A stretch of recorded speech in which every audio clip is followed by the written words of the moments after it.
ایک طلب ہے ایک ہی خو،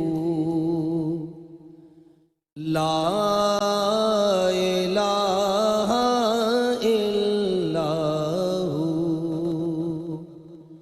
ایک طلب ہے ایک ہی خو، لا الہ الا ہو، لا الہ الا ہو۔ اب تو ہے تو اور تو ہی تو، اب تو ہے تو اور تو ہی تو۔ گزشتہ دو درس و بیانات سے شیطانی اور ابلیسی 10 حملوں سے متعلق ایک عنوان اور موضوع کا سلسلہ چلا آ رہا تھا۔ محترم معزز مسلمان ماں اور بہنوں، اللہ رب العزت نے یقیناً انسان کو جہاں صلاحیتیں دی ہیں نیکی اختیار کرنے کی، وہیں انسان کو یہ اختیار بھی دیا ہے کہ وہ گناہ کا راستہ اختیار کرے۔ فَأَلْهَمَهَا فُجُورَهَا وَتَقْوَاهَا، ارشاد باری تعالیٰ ہے کہ ہم نے انسان کو فجور اور تقوی دونوں راستے الہام کر دیے ہیں، یعنی دونوں راستوں اور ان کے نتائج کے بارے میں آگاہ کر دیا ہے۔ اب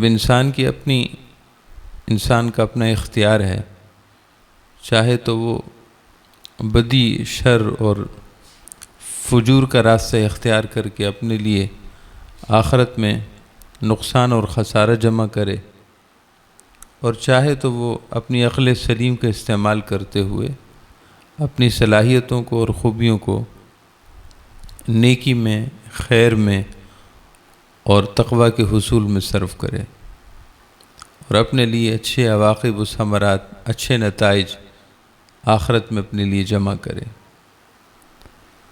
ابلیسی طاقتیں، شیطان یہ چاہتا ہے کہ انسان کو بدی کے راستے پر لے جائے، شر کے راستے پر لے جائے، فجور کے راستے پر لے جائے، جبکہ ملکوتی یعنی فرشتوں کی قوتیں، ملکوتی طاقتیں وہ یہ چاہتی ہیں کہ نہیں، انسان شر کا راستہ نہ اپنائے بلکہ خیر کا راستہ اپنائے، فسق اور فجور کا راستہ نہ اپنائے بلکہ تقوی اور پرہیزگاری کا راستہ اپنائے، تاکہ انسان قیامت کے دن رب کی رضا حاصل کر سکے۔ سو انسان ان دو راستوں کے درمیان اور دو طاقتوں کے درمیان رہتا ہے۔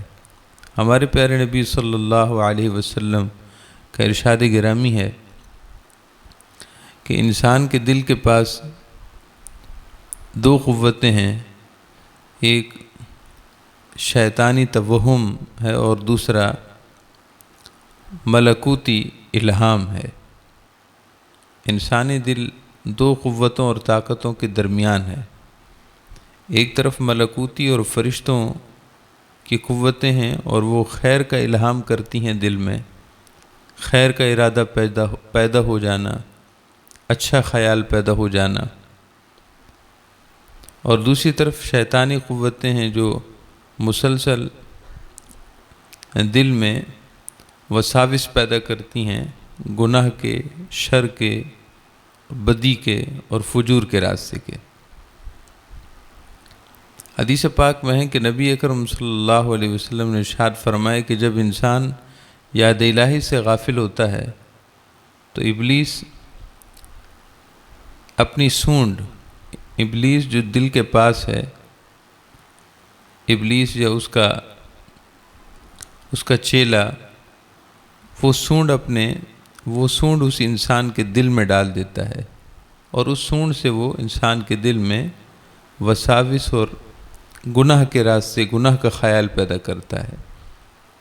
اور اگر اس وقت صاحب ایمان اللہ کی یاد میں مشغول ہو جائے، اللہ تعالیٰ کی طرف اپنے آپ کو متوجہ کر لے، تو شیطان دبک کر دور بیٹھ جاتا ہے اور ملکوتی قوتیں اور طاقتیں اس کی حفاظت کرتی ہیں۔ یہ ایک تمہیدی بات تھی، اب آپ اس مضمون کو پورا کر لیں اور اس کو سمجھیے۔ امام سمرقندی ارشاد فرماتے ہیں کہ شیطان انسان پر 10 راستوں سے 10 دروازوں سے حملہ کرتا ہے۔ پہلا یہ کہ وہ انسان کو اللہ تعالیٰ سے بے بھروسہ کر کے دور کرنا چاہتا ہے اور دنیاوی اسباب اور مال و متاع کا حرص پیدا کر کے اسے دنیا کا بنا دینا چاہتا ہے، اور اس حملے کا توڑ یہ ہے کہ یہ غور کیا جائے کہ وَمَا مِن دَابَّةٍ فِي الْأَرْضِ إِلَّا عَلَى اللَّهِ رِزْقُهَا، میں دنیا کا زیادہ مال کیوں جمع کروں؟ کیونکہ اللہ رب العزت نے اپنے بندوں کو رزق کی فراہمی اپنے ذمہ کرم پر لی ہے کہ وہ اپنے بندوں کو خیر عطا فرمائے گا، اس نے اپنے ذمہ کرم پر یہ وعدہ لیا ہے۔ دوسرا شیطانی حملہ طول العمل ہے، دنیا کے ساتھ لمبی لمبی خواہشات کا سلسلہ جوڑ رکھنا۔ اس کا حل یہ ہے کہ موت درمیان میں آڑے آ جائے گی، خواہشات دنیا کبھی بھی پوری نہیں ہوں گی۔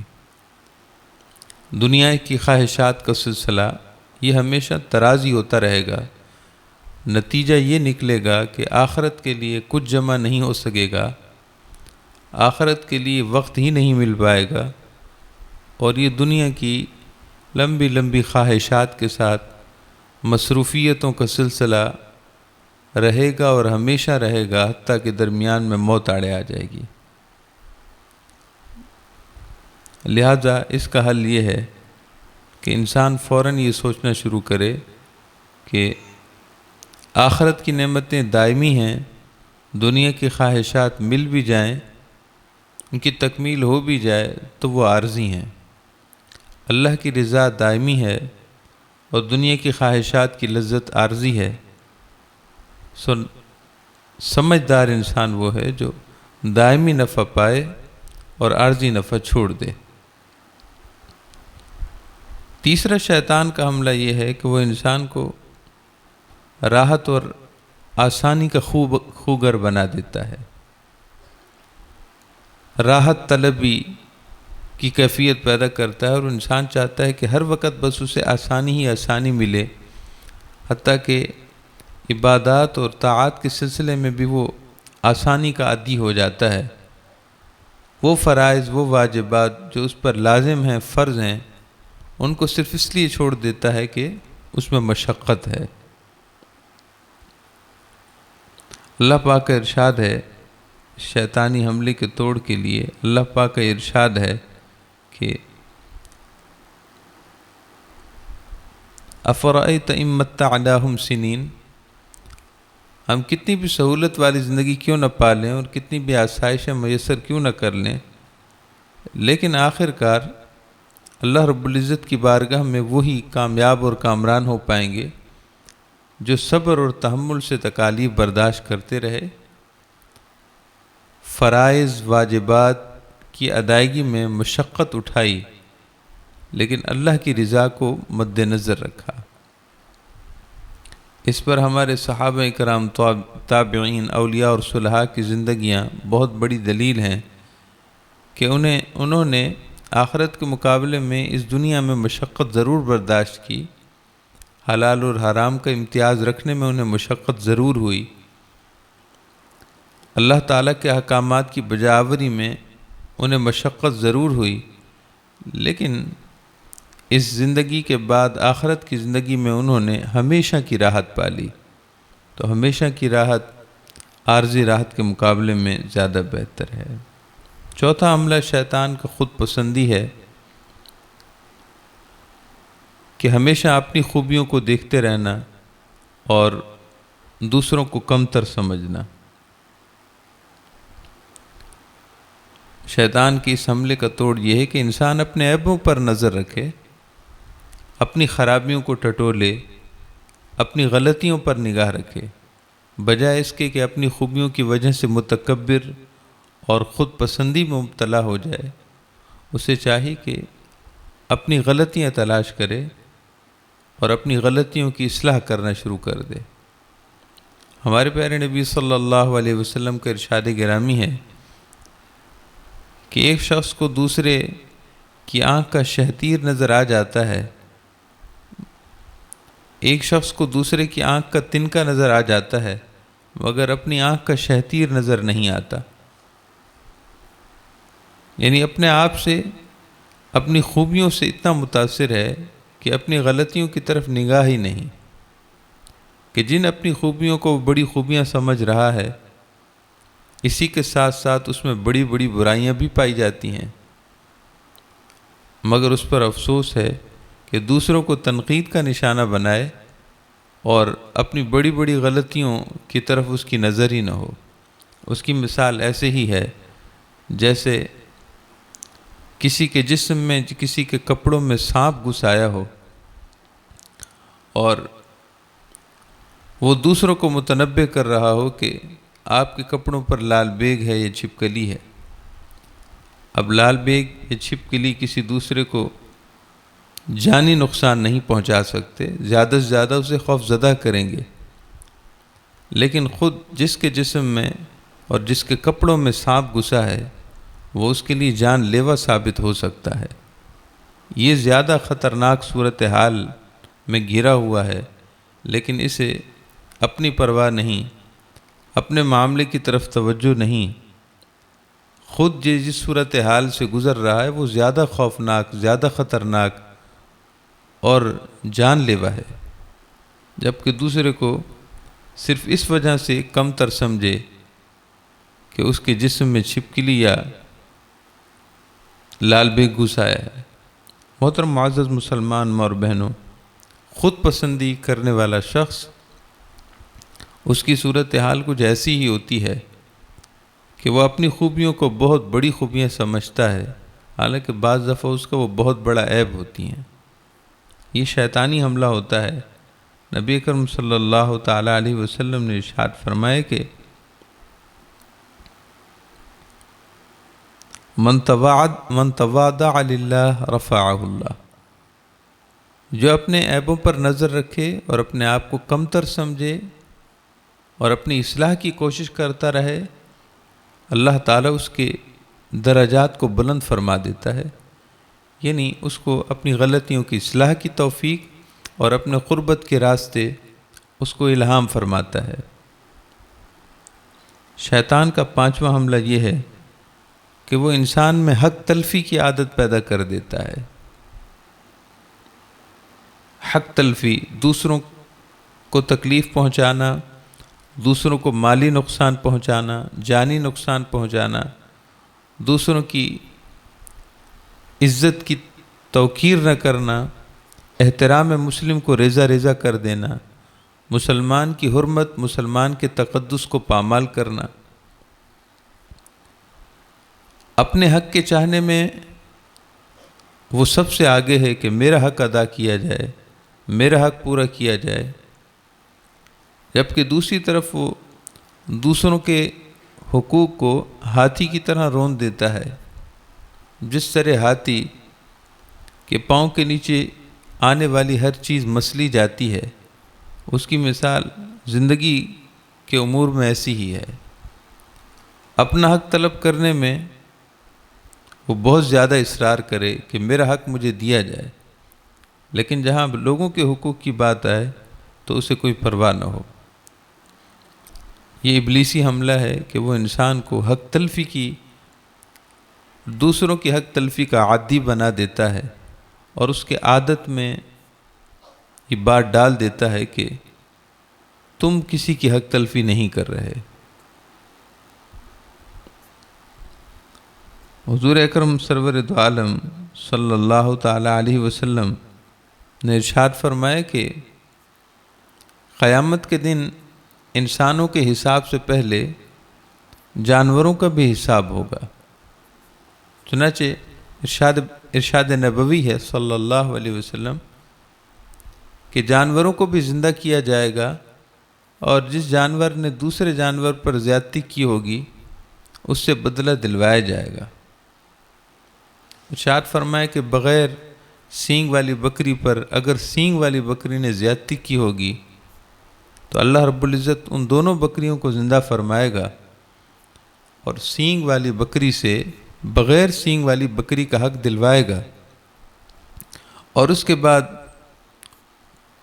انہیں دوبارہ عالم میں عدم کی طرف نیست کر دیا جائے گا، یعنی انہیں اللہ تعالیٰ ختم فرما دے گا۔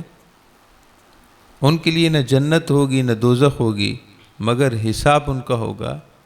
یہ اس لیے ہوگا تاکہ انسانوں کو یہ پہلے باور کرا دیا جائے کہ جن جانوروں کو ہم نے مکلف نہیں کیا اور جن کے لیے جزا نہ حسن ہے نہ جزا سیئ ہے، نہ ان کے لیے جنت ہے نہ دوزخ ہے، مگر پھر بھی دیکھو ہم نے ان کا حساب لیا ہے، تو تم تو انسان ہو، تم تو جنات ہو۔ اے عالم انسانیت، اے عالم جنات، اگر ہم جانوروں کی ایک دوسرے پر کی ہوئی زیادتی کا حساب آج لے رہے ہیں تو تمہاری ایک دوسرے پر کی ہوئی زیادتی کا حساب کیسے نہیں لیں گے؟ حالانکہ تم تو مکلف تھے، تمہارے اچھے کیے پر ہم نے جنت کا وعدہ دیا ہے، اور تمہارے برے کیے پر تمہارے لیے دوزخ کا ہم نے انذار کیا ہے اور دوزخ کا ڈر سنایا ہے، تو تمہارا حساب کیوں نہیں لیا جائے گا؟ ہمارے پیارے نبی صلی اللہ علیہ وسلم کا ارشاد گرامی ہے، آپ نے صحابہ کرام سے پوچھا، جانتے ہو کہ مفلس کون ہوتا ہے؟ مفلس کون ہے؟ من المفلس، جانتے ہو مفلس کون ہے؟ صحابہ کرام نے عرض کی، یا رسول اللہ صلی اللہ علیہ وسلم، ہم تو مفلس اسے سمجھتے ہیں کہ لا درہم لہ ولا دینار، جس کے پاس کوئی پیسہ پائی نہ ہو، مال و اسباب نہ ہو، ہم اس کو مفلس سمجھتے ہیں۔ ارشاد فرمائے کہ جی نہیں، میری امت کا مفلس وہ ہوگا جو قیامت کے دن بڑی بڑی نیکیاں لے کر آئے گا، بڑے بڑے اچھے عمل لے کر آئے گا، لیکن حقداروں کا ایک جمگھٹا لگ جائے گا۔ جن لوگوں کی اس نے حق تلفی کی ہوگی وہ سب اللہ تعالیٰ کی بارگاہ میں حاضر ہو جائیں گے اور عرض کہیں گے کہ یا اللہ، یہ جو نیکوکار ہے، جو بڑی بڑی نیکیاں لے کر آیا ہے، اس نے ہم پر یہ زیادتی کی تھی۔ دوسرا کہے گا کہ اس نے مجھ پر یہ زیادتی کی تھی۔ جن لوگوں پر اس نے زیادتی کی ہوگی ان لوگوں کا ازدحام ہو جائے گا۔ اللہ تعالیٰ عدل و انصاف کا معاملہ فرمائے گا، سو اس کی نیکیاں ان حقداروں میں بانٹ دی جائیں گی، کیونکہ اس دن اس کے پاس نہ درہم ہوگا نہ دینار ہوگا۔ اس دن اس کے پاس کوئی دنیا کا سرمایہ نہیں ہوگا کہ بدلہ دے سکے۔ اس دن سرمایہ نیکیاں ہوں گے، لہذا اس کی نیکیاں وہ ان حقداروں میں تقسیم کر دی جائیں گی، حتیٰ کہ معاملہ یہاں تک پہنچے گا کہ ساری نیکیاں تقسیم ہو چکیں گی، مگر پھر بھی حقداروں کا بوجھ اس پر ہوگا۔ حقدار اب بھی اپنے حق کا مطالبہ کر رہے ہوں گے۔ اللہ رب العزت ان کے حق کی ادائیگی کا راستہ یوں بنائے گا کہ حقداروں سے ارشاد ہوگا کہ اب اس کے پاس دنیا کی کوئی چیز نہیں ہے کہ یہ بدلہ دے سکے، اب تمہارے گناہوں کا بوجھ اس کے سر ڈالتے ہیں۔ سو ان حقداروں کہ جن کی حق تلفی کی گئی، اب ان کے گناہوں کا بوجھ اس کے سر ڈال دیا جائے گا،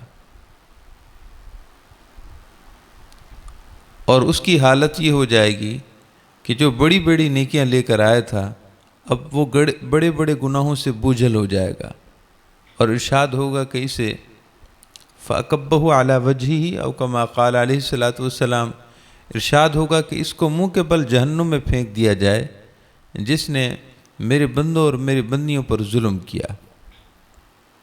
محترم معزز مسلمان اور بہنوں، اس حدیث پاک سے واضح ہو گیا، اور اس مضمون کی درجنوں احادیث ہیں جن سے یہ بات واضح ہو گئی کہ نیکیاں اس وقت تک نور نہیں دیتی اور نیکیاں اس وقت تک کارگر نہیں ہوتیں، نیکیوں کی خیر و برکت اس وقت تک انسان کے قلب و روح میں نہیں اترتی جب تک کہ انسانی حقوق سے اپنے آپ کو پاک اور صاف نہ رکھا جائے۔ جب تک لوگوں کے حقوق کے معاملے میں انسان کا حساب صاف نہ ہو، اس وقت تک نیکیوں کی خیر و برکت اور نیکیوں کا افادہ نہ دنیا میں ہوتا ہے نہ آخرت میں۔ سو محترم معزز مسلمان ماں اور بہنوں، ہمیں چاہیے کہ شیطانی پانچویں اس حملے سے کہ وہ ہمیں لوگوں کے حقوق کی حق تلفی کرنے والا بنا دے اور یہ عادت ہمیں ڈال دے، اس سے ہمیں اللہ تعالیٰ کی پناہ لینی چاہیے اور بڑی سنجیدگی کے ساتھ سوچنا چاہیے کہ رشتہ داروں کے حقوق میں حق تلفی نہ ہو، ماں باپ کے حقوق میں حق تلفی نہ ہو، اولاد کے حقوق میں حق تلفی نہ ہو، پڑوسیوں کے حقوق میں حق تلفی نہ ہو، ہماری ذات سے ہمارا پڑوسی پریشان نہ ہو، ہمارے کسی عمل شر کی وجہ سے وہ تکلیف میں نہ ہو۔ آپ صلی اللہ علیہ وسلم نے ایک دن ارشاد فرمایا کہ واللہ لا یؤمن، اللہ کی قسم وہ صاحب ایمان نہیں۔ پھر ارشاد فرمایا واللہ لا یؤمن، اللہ کی قسم وہ ایمان والا نہیں۔ تیسری بار ارشاد فرمایا واللہ لا یؤمن، اللہ کی قسم وہ ایمان والا نہیں۔ صحابہ کرام لرز اٹھے، کانپ اٹھے اور عرض گزار ہوئے کہ من یا رسول اللہ صلی اللہ علیہ وسلم فقد خاب و خسر، کس کے بارے میں زبان رسالت میں آپ صلی اللہ علیہ وسلم سے کلمات ارشاد ہو رہے ہیں کہ اللہ کی قسم وہ ایمان والا نہیں، وہ تو بڑے نقصان میں ہے، بڑا خسارہ اٹھانے والا ہے، وہ ہے کون؟ ارشاد فرمائے کہ الذی لا یأمن جارہ بوائقہ، جس کا پڑوسی اس کی اذیت رسانیوں سے، اس کی شر انگیزی سے محفوظ نہ ہو، اس کے بارے میں ارشاد فرما رہا ہوں کہ اللہ کی قسم وہ ایمان والا نہیں۔ تو پڑوسیوں کے حقوق کی حق تلفی نہ ہو، راہ گزر اور راہگیروں اور مسافروں کے حقوق میں حق تلفی نہ ہو۔ الغرض ہماری ذات سے انسانوں جانوروں کو بھی تکلیف نہیں ہونی چاہیے، کیونکہ جانوروں کی اذیت رسانی بھی انسان کے لیے آخرت میں بہت فکر انگیز اور پریشان کر دینے والا عمل ہوگا۔ حدیث پاک میں ہے کہ ایک خاتون صرف اس وجہ سے دوزخ کا ایندھن بن گئی کہ اس نے ایک بلی کو بند کر دیا اور اس کو نہ کھانا کھلایا نہ پانی دیا، اس کو اس کی غذا نہ دی، حتیٰ کہ وہ بلی مر گئی۔ اللہ تعالیٰ نے اس بلی کی حق تلفی کی وجہ سے اسے جہنم میں پھینک دیا۔ محترم معزز مسلمان ماں اور بہنوں، پانچواں شیطان کا حملہ یہ ہے کہ وہ انسان کو دوسرے انسانوں کی حق تلفی کرنے والا بنا دیتا ہے۔ ہمیں چاہیے کہ اس سے اپنے آپ کو بچائیں، اس لیے کہ حق تلفی کے ہوتے ہوئے نیکیاں غیر مؤثر ہوتی ہیں اور خیر و برکت نہیں ملتی۔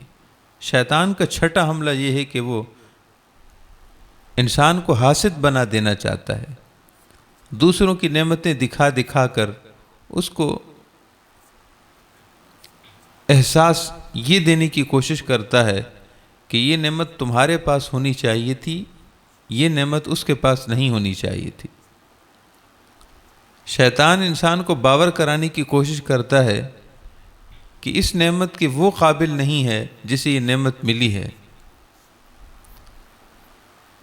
اور انسان اپنے خفیہ دل میں چھپے بغض اور عداوت کی وجہ سے اس اپنے رشتہ دار کو، دور قریب کے رشتہ دار کو یا جس سے بھی کوئی معاملہ ہو، ملنے والی نعمت پر جلنے لگتا ہے، اس کو عطا ہونے والی نعمتوں پر اسے دل میں جلن ہوتی ہے، وہ کڑنے لگتا ہے کہ یہ کیوں آسانی میں ہے، یہ کیوں نعمتوں میں ہے، اسے کیوں مرتبہ ملا، اسے کیوں جاہ ملا، اس کے پاس دولت کیوں ہے، اس کے پاس اولاد کیوں ہے، اس کا کاروبار اچھا کیوں ہے، اس کے ریلیشن زیادہ کیوں ہیں، اس کے تعلقات اچھے کیوں ہیں، یہ اچھا پہن کیوں رہا ہے، یہ اچھا بول کیوں رہا ہے۔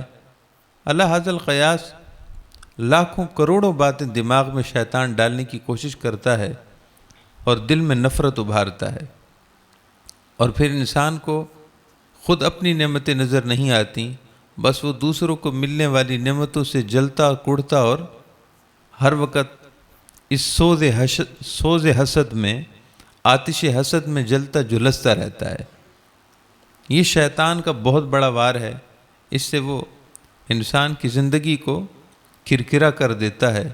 سب کچھ مہیا ہوتے ہوئے بھی ایک انسان پریشان ہے، اس لیے کہ اسے دوسروں سے حسد ہے۔ اس کا علاج یہ ہے کہ جس کسی سے حسد ہو، دل میں یہ سوچا جائے کہ اللہ رب العزت نے اگر اسے کوئی نعمت دی ہے تو اللہ نے دی ہے،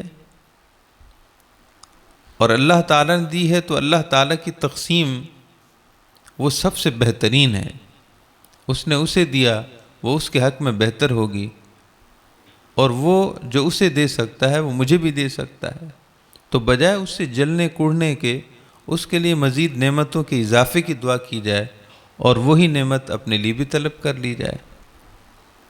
اور اگر نہ ملے دعا پر تو سمجھ لیا جائے کہ اللہ پاک نے اس کے حق میں یہ نعمت ملنا بہتر رکھا ہے، میرے حق میں نہ ملنا بہتر ہے۔ یا اگر اس کو یہ ایک نعمت ملی ہے جس پر مجھے حسد ہو رہا ہے، تو اس کے مقابلے میں تقابل میں میرے پاس ہزاروں لاکھوں خوبیاں اور نعمتیں ایسی ہیں جو اس کے پاس نہیں، سو ان کی طرف دیکھنا شروع کرے اور اللہ تعالیٰ کی تقسیم پر راضی رہے۔ یقیناً اللہ تعالیٰ کی تقسیم حکمت سے معمور ہے، حکمت سے بری ہے، اور وہ جو کرتا ہے بالکل مبنی برحق ہے۔ تو حسد کبھی کسی سے نہ کیا جائے، یہ شیطانی بہت بڑا حملہ ہے۔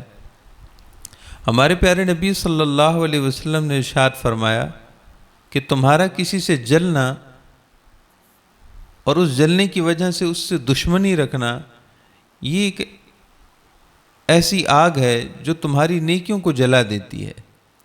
ان الحسد یأکل الحسنات کما تأکل النار الحطب۔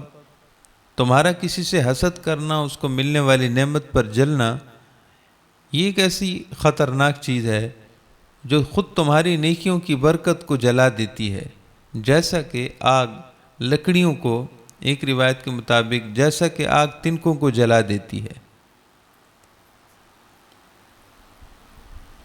ایک بزرگ کے بارے میں ہے کہ ان سے کوئی حسد کرتا تھا، اور حسد کی وجہ سے طرح طرح کے پروپیگنڈے اور سازشوں میں مصروف عمل رہتا تھا، اور وہ بزرگ ہمیشہ اس کے لیے دعائے رحمت کیا کرتے تھے کہ اللہ یہ ناسمجھی میں مجھ سے حسد کر رہا ہے، اے اللہ تو اس کی نعمتوں میں اضافہ کر، اس کو ہدایت عطا کر، اور طرح طرح کی نعمتوں کی دعا کرتے تھے۔ یہ بات چلتے چلتے اس حاسد تک پہنچ گئی کہ جس کے لیے وہ دعا کرتے تھے، وہ آپ کی خدمت میں حاضر ہو گیا اور کہنے لگا کہ کیا واقعی آپ میرے لیے دعا کرتے ہیں؟ ارشاد فرمایا کہ جی ہاں، میں آپ کے لیے دعا کرتا ہوں، اپنی غائبانہ دعاؤں میں تمہیں یاد رکھتا ہوں۔ تو وہ حیران ہو گیا اور کہنے لگا کہ کیا آپ کو پتہ ہے کہ میں آپ کے بارے میں برا سوچتا ہوں، آپ کے لیے برا کرنے کی کوشش کرتا ہوں؟ وہ فرمانے لگے جی ہاں، یہ بھی مجھے معلوم ہے کہ آپ کو مجھ سے جلن ہے، حسد ہے، اور آپ ہمیشہ میرے لیے برا ہی کرنے کی کوشش کرتے ہیں۔ تو وہ حیران ہو کر کہنے لگا کہ پھر برائی کا جواب آپ نے اچھائی سے دینا کیسے سیکھا ہے؟ میں آپ سے حسد کرتا ہوں اور آپ میرے لیے خیر کی دعا کرتے ہیں، آپ نے یہ کیسے سیکھا اور آپ کو یہ کیسے ذہن میں یہ خوبی پیدا ہوئی؟ ارشاد فرمائے کہ تم میرے محسن ہو، تم نے مجھ پر احسان کیا ہے۔ اب اس بات پر وہ مزید حیران ہو گیا اور کہنے لگا کہ میں آپ سے حسد کر کے کون سا احسان کر رہا ہوں؟ میں تو آپ سے حسد کر رہا ہوں، آپ کو برا جانتا ہوں، میں آپ کا کیسے محسن احسان کرنے والا ہو گیا؟ تو وہ بزرگ مسکرا دیے اور فرمانے لگے کہ حسد کرنے والے کی نیکیاں خود بخود جس سے وہ حسد کرتا ہے اس کی طرف منتقل ہوتی رہتی ہیں۔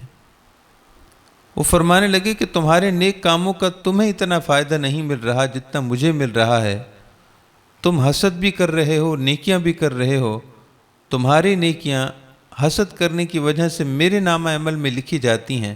اب خود بتاؤ کہ مجھے بہت سے نیک کام کیے بغیر اگر اجر ملے اور تمہاری وجہ سے ملے تو تم میرے محسن ہوئے یا نہ ہوئے؟ تو بزرگوں کا یہ طریقہ کار اس کو سمجھانے کے لیے تھا۔ وہ فوراً سے توبہ طائب ہوا اور بات سمجھ گیا کہ حسد کر کے میں دوسرے کا نقصان نہیں کر رہا بلکہ فائدہ کر رہا ہوں، اور اپنا فائدہ نہیں بلکہ اپنا نقصان کر رہا ہوں۔ تو حسد کسی سے نہ کیا جائے۔ یہ حسد ابلیس نے خود بھی کیا تھا اور وہ دوسروں کو بھی سکھانا چاہتا ہے، تاکہ جیسے وہ خود مردود اور ملعون ہو گیا، وہ انسانوں کو بھی اللہ تعالیٰ کی رحمتوں سے محروم کرنا چاہتا ہے۔ جس بیماری کا وہ خود شکار ہوا، اس موذی مرض میں وہ دوسروں کو بھی مبتلا کرنا چاہتا ہے۔ جس حسد نے اس کو دنیا اور آخرت میں تباہ و برباد کر دیا، وہ اسی حسد میں دوسرے لوگوں کو بھی تباہ و برباد کرنا چاہتا ہے۔ محترم معزز مسلمان ماں اور بہنوں، جسے جو ملا ہے اس پر جلنے کی کوئی ضرورت نہیں ہے۔ اللہ رب العزت نے اسے دیا ہے، سو اس کے حق میں وہ بہتر تھا، اور جو اسے دے سکتا ہے وہ ہمیں بھی دے سکتا ہے۔ شیطان کا 7واں حملہ ریا اور دکھلاوا ہے۔ ریا اور دکھلاوے میں مبتلا کر کے وہ کئی لوگوں کی عبادتوں کا نفع ضائع کر دیتا ہے۔ حضور نبی اکرم صلی اللہ علیہ وسلم نے ارشاد فرمایا کہ بہت سے نماز پڑھنے والے ایسے ہیں کہ جن کو تھکاوٹ کے سوا کچھ نہیں ملتا۔ پھر آپ صلی اللہ علیہ وسلم نے ارشاد فرمایا کہ ان کی نماز اللہ کے لیے نہیں، ان کی نماز لوگوں کے لیے ہے۔ ہمارے پیارے نبی صلی اللہ علیہ وسلم نے ارشاد فرمایا کہ شرک اصغر سے اللہ کی پناہ مانگو۔ عرض کی گئی یا رسول اللہ صلی اللہ علیہ وسلم، ہم شرک تو سمجھتے ہیں مگر شرک اصغر، یہ چھوٹا شرک کیا ہوتا ہے؟ ارشاد فرمائے کہ اپنی عبادت میں اللہ کی رضا، عبادت کرنا اور اللہ کی رضا دل میں نہ ہو، بلکہ لوگوں میں اپنی شہرت، لوگوں میں اپنی ناموری اور لوگوں میں اپنا تعارف اور پہچان مقصود ہو، تو وہ عبادت اللہ کی عبادت نہیں بلکہ یہ چھپا ہوا شرک ہے۔ الشرک السرائر کے لفظ بھی آئے ہیں، یہ خفیہ شرک ہے۔ یعنی بظاہر وہ اپنی زبان سے اللہ تعالیٰ کی ذات کے ساتھ کسی کو شریک نہیں مانتا، لیکن اپنے عمل اور نیت میں، اپنی چھپی ہوئی نیت میں اس نے لوگوں کی رضا چاہی ہے، شہرت چاہی ہے، دکھلاوا چاہا ہے۔ درجنوں احادیث ہیں، آپ صلی اللہ علیہ وسلم نے ارشاد فرمایا کہ بہت سے نیکوکار اللہ تعالیٰ کی بارگاہ میں نیکیاں لے کر آئیں گے، ان میں شہید بھی ہوگا، ان میں عالم دین، قاری قرآن اور عالم دین بھی ہوگا، اور ان میں وہ تاجر بھی ہوگا جس نے اپنا بہت بڑا مال اللہ کی راہ میں خرچ کیا ہوگا۔ مگر اللہ رب العزت کی بارگاہ میں جب وہ بڑے فخر سے حاضر ہوں گے تو ارشاد ہوگا کہ تمہارے لیے ہمارے پاس کوئی جزا نہیں، اس لیے کہ تمہاری جزا تم نے خود پا لی ہے، تم نے اپنے کیا کا بدلہ پا لیا ہے۔ اے شہید، تم اس لیے شہادت پا گئے کہ تم چاہتے تھے کہ تمہارے مرنے کے بعد تمہاری شہادت کے ترانے پڑھے جائیں، سو لوگوں نے تمہاری بڑی تعریف کی، تم نے اپنا مقصد پا لیا، اب میرے پاس تمہارے لیے کوئی اجر نہیں۔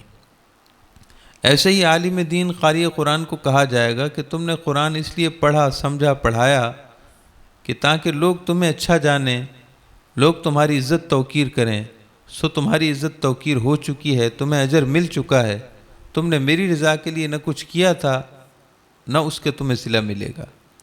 ایسے ہی تاجر جس نے کاروبار کیا اور حلال طیب مال اللہ کی راہ میں خرچ کیا، مگر نیت اپنی واہ واہ کرانا تھی، اپنی تعریف کرانا تھی، اسے کہا جائے گا کہ تم نے بھی اپنا مقصد پا لیا، تم نے اپنی نیکیوں میں لوگوں سے شہرت چاہی تھی، سو وہ شہرت تمہیں مل گئی، تم نے ہماری رضا کی طلب نہیں رکھی تھی، تو آج تو ہم اپنی رضا کے طلبگاروں کو اپنی رضا بانٹ رہے ہیں، تمہارے لیے ہمارے پاس کوئی حصہ نہیں۔ اور حدیث پاک کے لفظ ہیں، صحیح بخاری، صحیح مسلم، سنن نسائی، ترمذی، سنن ابن ماجہ، ساری حدیث کی کتابوں میں ہے کہ ان تینوں کو، شہید کو اور اس قاری قرآن اور قرآن سمجھ رکھنے والوں اور پڑھانے والے کو، اور اس تاجر منفق فی سبیل اللہ کو، اس کے بارے میں فرشتوں کو حکم ہوگا کہ انہیں منہ کے بل اوندھا الٹا جہنم میں پھینک دیا جائے۔ محترم معزز مسلمان اور بہنوں، یہ شیطانی حملہ 7واں ریا اور دکھلاوا ہے۔ شیطان کا 8واں حملہ بخل اور کنجوسی ہے کہ انسان میں اتنا بخل پیدا کر دے کہ وہ ضروریات اسباب کے ہوتے ہوئے بھی اپنی ضروریات پر خرچ نہ کرے۔ اسباب کے ہوتے ہوئے، وسائل کے ہوتے ہوئے، پیسہ ہوتے ہوئے، ساری نعمتیں ہوتے ہوئے پھر بھی اپنی ضروریات پر خرچ نہ کرے، یہ بخیل ہے، یہ شیطانی حملہ ہے۔ جب اللہ تعالیٰ نے نعمتیں دی ہیں تو اپنی ضرورتوں پر خرچ کیا جائے، نہ یہ کہ اس مال کو جمع کرنے کی حرص ہو اور دوسروں سے اور زیادہ مانگنے کی حجت ہو۔ یہ شیطانی حملہ ہے۔ اللہ پاک نے نعمت دی ہے، اس کو ضروریات پر خرچ کریں، نہ یہ کہ جمع ہی کرتے رہیں، جمع ہی کرتے رہیں۔ جمع کرنے سے کیا ہوگا؟ ہم تو اس دنیا سے چل بسیں گے، یہ سارا جمع کیا ہوا مال وارث اپنی سہولتوں میں اڑائیں گے، اپنی سہولتوں میں استعمال کریں گے، سو اس مال کا نفع ہمیں کیا ہوا؟ وہ تو سب وارثوں کو ہوا۔ ارشاد فرمائے کہ 9واں شیطان کا حملہ تکبر ہے، کہ وہ انسان میں تکبر پیدا کر کے انسان کو اللہ تعالیٰ کی رحمت سے دور کرنا چاہتا ہے۔ انسان کو چاہیے کہ اپنے اندر عزت و انکساری پیدا کرے، اللہ کی نعمتوں کو پہچانے اور اپنی خامیوں اور کجیوں کی طرف نظر رکھے، پھر عرض کرے کہ اللہ تیری نعمتیں بے حساب ہیں اور میں تو کسی کام کا نہیں، اللہ میں پناہ چاہتا ہوں کہ میں عاجزی کے بجائے تکبر اختیار کروں۔ شیطان کا 10واں حملہ وہ یہ ہے کہ شیطان انسان کو دوسرے انسانوں سے لالچ پیدا کرتا ہے، الطمع من الناس، اسے دنیا والوں سے لالچی بنا دیتا ہے۔ اسے تو چاہیے تھا کہ وہ انسان کو تو چاہیے تھا کہ اللہ کی رحمت سے لالچ رکھتا، اللہ کے فضل کا امیدوار رہتا، اللہ تعالیٰ کے کرم در رحمت کا در رحمت پر اس کی رحمت کا امیدوار رہتا، لیکن اس نے اسے لوگوں کا محتاج بنا دیا کہ وہ عام انسانوں اور عام لوگوں سے امید رکھتا ہے۔ ارشاد فرمائے کہ اس بات کو سمجھو کہ جن لوگوں سے تم نے طمع اور لالچ کی امید رکھی ہے، تو ایک وقت وہ آئے گا کہ تمہیں وہ بے عزت کر دیں گے، بے توقیر کر دیں گے، ہو سکتا ہے تمہیں رسوا کر دیں۔ تو اس پاک بارگاہ اللہ اور اس کے رسول کی بارگاہ، اللہ اور اس کے رسول کی بارگاہ کے سوالی بن کر رہو کہ جہاں مایوسی نہیں ہے۔ اللہ اور اس کے رسول کے در کرم پر سائل بن کر بیٹھ جاؤ، اس در پر منگتے اور بھکاری بن کر بیٹھ جاؤ، جہاں کا سائل کبھی خالی نہیں جاتا، جہاں بھکاری جب جائے تو دامن مراد بھر کر ہی اسے واپس کیا جاتا ہے۔ اللہ اور اس کے رسول کی پاک بارگاہ وہ ہے جہاں لا نام کی کوئی چیز نہیں نام کی کوئی چیز نہیں، جو آیا دامن مراد بھر کر جاتا ہے۔ اس پاک بارگاہ سے اپنا طمع، لالچ اور اپنی خواہشات اور امیدوں کا سلسلہ جوڑ کر رکھو۔ دنیا والوں کے پاس کیا ہے؟